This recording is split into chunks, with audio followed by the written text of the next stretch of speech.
Saudara, sejak pertama kali diembuskan, Undang-Undang Cipta Kerja tidak pernah lepas dari kontroversi. Presiden Joko Widodo menerbitkan Perpu Cipta Kerja nomor 2 tahun 2022 menggantikan Undang-Undang Cipta Kerja yang sebelumnya.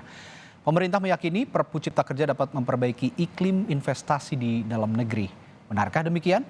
Kita bahas bersama Profesor Nindyo Pramono, Guru Besar Hukum Bisnis Universitas Gadjah Mada yang siang hari ini sudah hadir di studio Kompas TV. Selamat siang Prof, terima kasih sudah hadir di Kompas Siang. Selamat Kita siang Mas Edi. Bahas soal perubahan Undang-Undang Cipta Kerja yang menjadi Perpu saat ini diubah oleh Presiden jadi Perpu. Seberapa besar urgensi pemerintah dalam hal ini Presiden mengubah Undang-Undang Cipta Kerja yang sudah ada sebelumnya, Prof, sebenarnya? Iya, tentu persoalan Perpu nomor 2 tahun 2022 tentu tidak lepas dari argumentasi atau landasan yuridis karena adanya keadaan kegentingan memaksa. Bahasa Undang-Undang Dasar di pasal 22 ayat 1 itu memang Presiden punya kewenangan untuk menerbitkan Perpu kalau situasi negara ada alasan tentang keadaan kegentingan memaksa. Nah, keadaan kegentingan memaksa itu beberapa parameternya antara lain situasi krisis. Itu salah satu contoh. Juga parameter berikutnya adalah adanya kepentingan mendesak kebutuhan perundang-undangan yang memang belum ada atau kosong, atau butuh peraturan perundang-undangan untuk mengisi kekosongan itu yang bersifat mendesak. Kemudian juga ada situasi global yang berkaitan dengan krisis global yang bisa berpengaruh terhadap krisis nasional. Ya. Itu bagian dari pertimbangan, contoh-contoh pertimbangan tentang kegentingan memaksa. Termasuk dalam juga resesi ya, Prof? Resesi itu.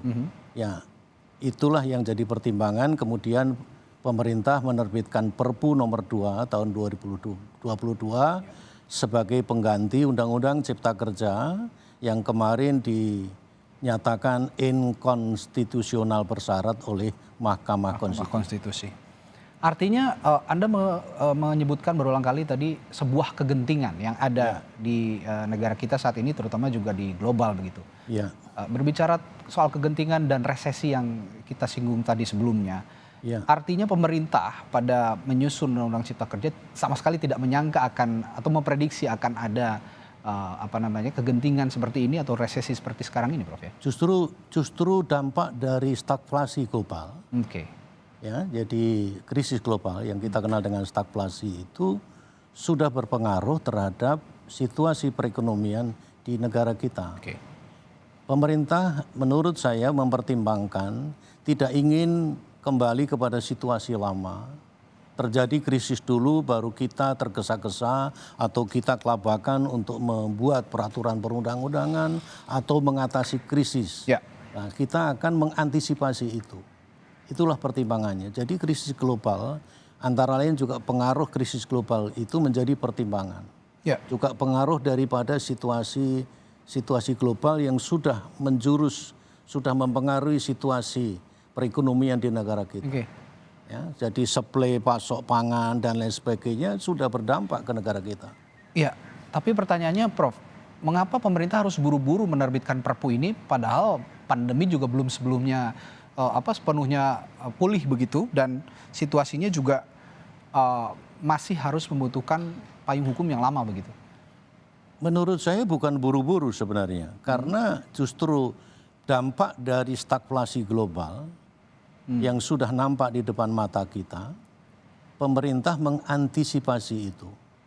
Kalau dibuat peraturan perundang-undangan dengan metode yang konvensional, salah satu contoh sebenarnya kemarin itu kan hanya soal prosedur yang dipersoalkan oleh Mahkamah Konstitusi.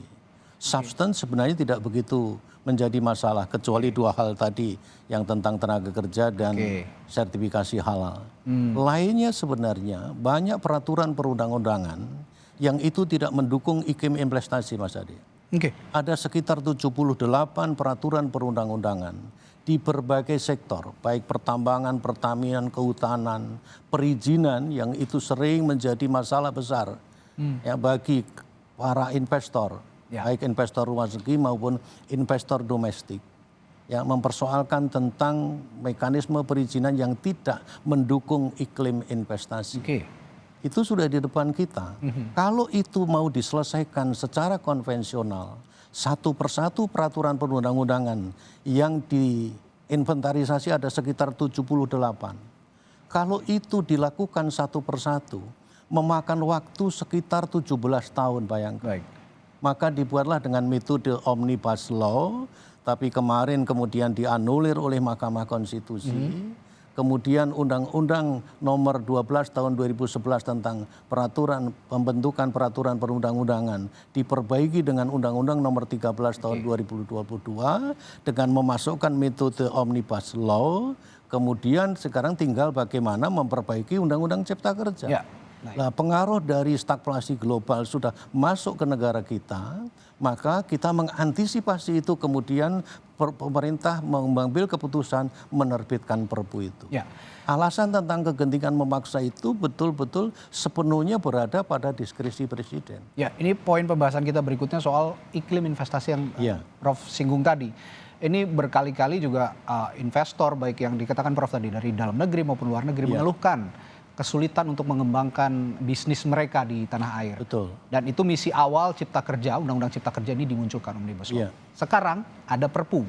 Iya. Artinya ada perubahan dan penyesuaian dari peraturan di beberapa poin begitu. Betul. Apakah iklim investasi melalui Perpu yang sudah ada ini akan semakin memperbaiki ataukah justru ada beberapa perubahan-perubahan yang harus disesuaikan oleh para investor? Tapi jangan dijawab dulu, Prof Nindyo, kita akan bahas hal ini setelah jeda. Tetaplah bersama kami di Kompas ya.